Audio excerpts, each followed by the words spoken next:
Vancouver's PuSh Festival announced they would be cancelling their presentation of the play The Runner, despite saying they would persist after the Spark Festival's decision to cancel the play in Victoria. We're about to hear different perspectives on this decision. Joining me first in studio is Marcus Youssef. He's an actor and playwright who is a collaborator with the show in this year's PuSh Festival and has a 20-year history of shows in the festival. Welcome, Marcus. Hey, Amy. Thanks for having me. So why did you want to speak out about The Runner? Well, I feel like the thing that's most important for me in a really, really difficult situation, I've had the opportunity as an artist in the festival who's been around for a long time, and in the community a lot of people know, to talk to both artists involved. And it's not an easy situation. There's been a tremendous amount of pressure on PuSh leadership. I think, and this is my main thing, is I think given those pressures and given the complications of the situation, they have done the very best job they possibly could. And I'm a real supporter of what they have tried to do and the way they've communicated really transparently. And I think it's critical to understand, and most of your listeners probably don't know much about this, but to understand that both the artists affected, the Palestinian artist Basil Zara and Christopher Morris, they both are extremely supportive of the PuSh leadership team. It did seem the PuSh leadership team, every decision that they've made leading up to this and now has been incredibly thoughtful and very collaborative. I think that's exactly it. And there's an interesting thing that's happened over the last few years, Amy, is we've elevated new leaders who are often quite young, and I think it's true in this case, often leaders of color, because we've wanted folks who have an understanding of some of these questions and work a little bit differently, a little more collaboratively, a little more transparently. And whatever position you might land on in relationship to this decision, what you said, I think is absolutely true. The communication has been thoughtful, transparent, and not pretending to be perfect. Very key. Now, you have spoken to the Runner's playwright, Christopher Morris, and Basil Zara, the artist behind Dear Layla, who said he couldn't agree to show it alongside the Runner at the festival. What understanding did you come to after speaking to both of these people? Yeah, it's, again, pretty extraordinary. And I'll draw people's attention maybe to the fact that the statement PuSh issued yesterday was co-released with both these artists and included contributions from both of them. What I've experienced talking to them is two artists with a tremendously nuanced understanding of the complications of this situation and the pressures PuSh is under.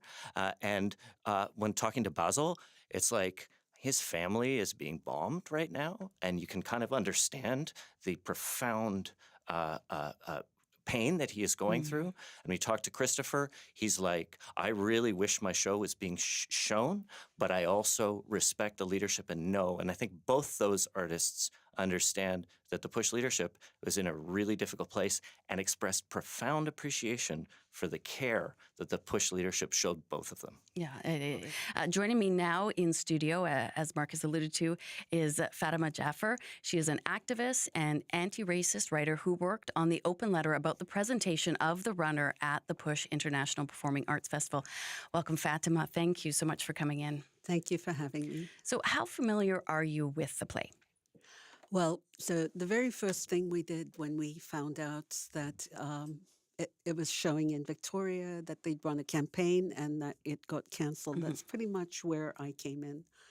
The first thing we did was read the script. We got a copy of the script. We wanted to make sure what it was about. We'd heard a lot, but we wanted to make sure for ourselves. So we got the script, and so I'm very familiar with the script.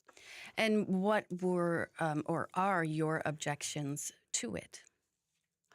Well, they're spelled out in the letter, but and I will pull it up to remind myself. But I think primarily one of the most important points, and this is because we have a number of Indigenous people who have been at the forefront, Coast Salish people, very much at the forefront of the pro-Palestinian struggle here. And one of the points that they have made is the connection between Indigenous people who are under occupation and what they go through.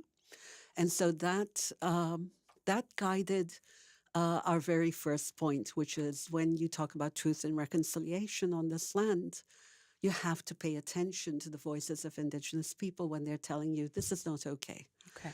And so, and you have to stand up, and there's a certain responsibility in terms of programming culture in the city. Right. In this city particularly, because we always say we're on unceded, in the traditional unceded territories of Territories. the Coast Salish people. So more than anywhere else, this kind of position had to be taken here.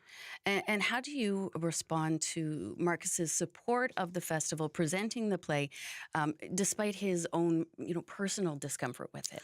Well, I understand it because I'm coming from it from a very different place. And so I do understand Marcus because Marcus is a cultural, producer. He's a creator. Hmm. And there are other people who are in our group that are, actually, most of them are related to theatre in some way.